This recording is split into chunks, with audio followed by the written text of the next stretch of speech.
Hello.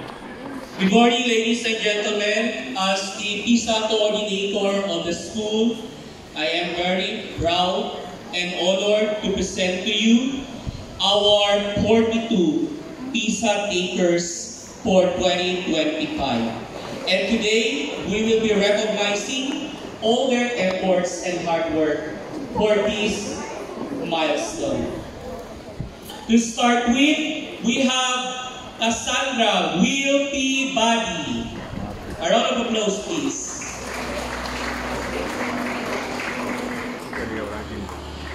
Next, we have Johannes L. Calawagan.